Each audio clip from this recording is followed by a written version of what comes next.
কয়েকজন কমেন্ট করে জানিয়েছেন যে যোনিপথ বা মাসিকের রাস্তায় চুলকানি এবং চাকা চাকা সাদা স্রাব নিয়ে অস্বস্তিতে আছেন। পাশাপাশি কারো কারো প্রস্রাবের সময়, সহবাসের সময় একটু জ্বালাপোড়া করছে, ব্যথা করছে।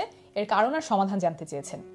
যে অভ্যাসগুলোর কারণে এই সমস্যাটা দেখা দেয়, কিন্তু এগুলো আমাদেরকে কেউ শেখায় না, কেউ বলে দেয় না, সেগুলো নিয়ে আজকে আমি আর ডাক্তার ইমা ইসলাম কথা বলবো। আর এই সমস্যাটা যদি দেখা দিয়েই দেয়, তখন বাসায় বসে কি করবেন আর চিকিৎসা কি সেটাও শেষে বলে দিব। তো এই যে যোনিপথে বা মাসিকের রাস্তায় চুলকানি, চাকা চাকা সাদা স্রাব, এটা সাধারণত হয় ফাঙ্গাল ইনফেকশনের কারণে। অনেকের ক্ষেত্রে এটা দেখা দেয় কারণ যোনিপথটা ভেজা থাকে। তো যোনিপথটা তো দিনে বিভিন্ন কারণেই ভেজাতে হয়, পরিষ্কার করতে হয়। পরিষ্কার করার পরে একটু খেয়াল করে সময় নিয়ে জায়গাটা শুকিয়ে নেবেন।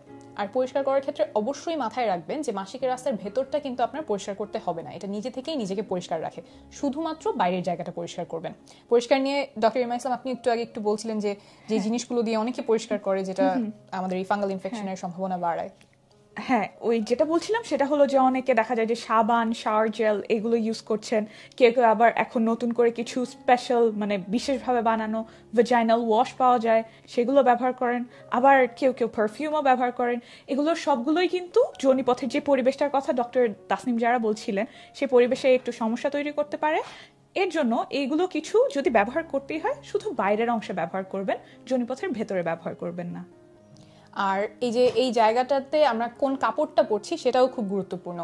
অন্তর্বাস বা আন্ডারওয়্যার, ইভেন পায়জামাটাও সেটা সুতির কাপড়ের হলে ভালো হয়। যেটা এই যেই কাপড়টা এই জায়গাটার কাছাকাছি থাকবে, সংস্পর্শে থাকবে, সেটা সুতির কাপড় হলে ভালো হয় এবং ঢিলে ঢালা হলে ভালো হয়। কারণ খুব টাইট বা আটসাট জামা, অন্তর্বাস, আন্ডারওয়্যার যদি এই জায়গাটাতে থাকে, তখন সেটা এই ফাঙ্গাসের গ্রোথ অর্থাৎ ফাঙ্গাল ইনফেকশনের সম্ভাবনাটা বাড়িয়ে দেয়। তাই কোন কাপড়টা আমরা ওখানে পরছি এটা খুব খেয়াল রাখতে হবে। সুতির কাপড়, ঢিলে ঢালা কাপড় হলে খুব ভালো হয়। আরেকটা কথা, আমাদের দেশে অ্যান্টিবায়োটিক অনেক সহজলভ্য। দেখা যায় বিভিন্ন রোগ টোগ হলে ফার্মাসিতে গিয়ে আমরা অ্যান্টিবায়োটিক কিনে খেয়ে ফেলি। এখন অ্যান্টিবায়োটিক খেলে সমস্যাটা যেটা হয়, অ্যান্টিবায়োটিক শরীরের খারাপ জীবাণুগুলোকে তো মেরে ফেলেই, সাথে ভালো জীবাণুগুলোকেও মেরে ফেলে। তো যোনিপথে থাকা যে ভালো জীবাণুগুলো থাকে সেগুলোও মরে যায়। যোনিপথের যে স্বাভাবিক ভারসাম্য থাকার কথা সেটা নষ্ট হয়ে যায়। ফলে ফাঙ্গাসগুলো বেড়ে গিয়ে ফাঙ্গাল ইনফেকশন হতে পারে। আরেকটা এখানে ছোট্ট একটা জিনিস, সেটা হচ্ছে অনেক সময় দেখা যায় যার বারবার এই ফাঙ্গাল ইনফেকশন হচ্ছে তার হয়তো ডায়াবেটিস আছে। অর্থাৎ আপনার যদি মনে হয় যে আপনার খুব বারবারই ফাঙ্গাল ইনফেকশন হচ্ছে, আপনি এইসব সাবধানতা মেনে চলছেন, তাহলে একটু ব্লাড সুগারটা টেস্ট করাতে পারেন।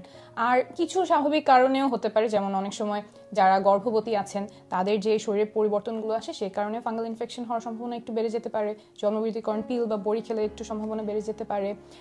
তাহলে এখন আমরা চিকিৎসায় চলে আসি। এর চিকিৎসা খুবই সহজ বলতে অ্যান্টিফাঙ্গাল ট্যাবলেট আছে, যেটা মুখে খাওয়ার ওষুধ আছে, মাসিকের রাস্তায় দেওয়ার ওষুধ আছে। আপনি এই যে যদি এই লক্ষণগুলো দেখেন যে খুব চুলকানি হচ্ছে, চাকা চাকা সাদা স্রাব যাচ্ছে, তাহলে ডাক্তারের কাছে যাবেন। তিনি আপনাকে আপনার জন্য যে ওষুধটা ভালো হবে সেরকম একটা ওষুধ দিবেন। একটু এখানে যে খেয়াল রাখবেন সেটা হচ্ছে, আপনি যদি গর্ভবতী হন তাহলে আপনার জন্য মুখে খাওয়ার অ্যান্টিফাঙ্গাল ওষুধ হবে না, মাসিকের রাস্তায় দেওয়ার ওষুধটা হবে। আর যদি আপনি গর্ভবতী হওয়ার চেষ্টা করছেন, এমন অবস্থাতেও থাকেন বা গর্ভবতী হতে পারেন আগামী কয়েক সপ্তাহে, সেই ক্ষেত্রেও এই সাবধানতাটা মেনে চলতে পারেন। আর যদি ডাক্তারের কাছে যেতে মনে হয় একটু দেরি হচ্ছে কিন্তু চুলকানিতে খুব অস্বস্তি লাগছে, তখন বাসায় বসেই যে কাজটা করতে পারেন, ডক্টর ইমা যদি একটু বলেন। বাসায় বসে যে কাজটা করে অনেকেই আরাম পান, সেটা একটা সহজ টিপস। সেটা হলো একটা বড় বোল বা গামলার মধ্যে একটু কুসুম গরম পানি আর লবণ সেটা মিশিয়ে অনেকে সেখানে বসে থাকেন। বসে থাকলে এখানে যে চুলকানি বা সিমটমগুলো আছে সেখানে আরাম পাওয়া যেতে পারে। আর আরেকটা জিনিস সেটা হলো যে দই অনেকে ব্যবহার করেন এই চুলকানি কমানোর জন্য।